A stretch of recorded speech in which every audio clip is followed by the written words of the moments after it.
ایک دفعہ ملا نصیر الدین بازار سے گزر رہے تھے کہ پیچھے سے کسی نے انہیں زور سے تھپڑ مارا۔ ملا صاحب نے غصے سے پیچھے دیکھا۔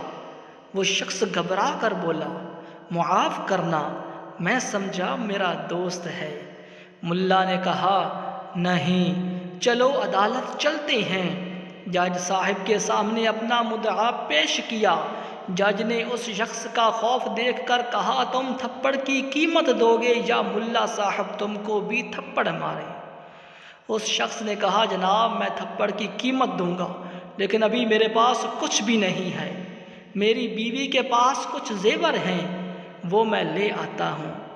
جج نے کہا، ٹھیک ہے، جاؤ اور جلدی سے زیور لے آؤ۔ ملا صاحب انتظار کرتے کرتے تھک گئے، لیکن وہ شخص نہیں آیا۔ ملا صاحب اٹھے اور ایک زور کا تھپڑ جج کو مارا اور کہا، جب وہ زیور لائے تو تم لے لینا۔ معزز عدلیہ چوروں اور بدعنوانوں کو اتنی چھوٹ نہ دے، یہ نہ ہو کہ کسی دن عوام بھی ملا نصیر الدین بننے پر مجبور ہو جائے۔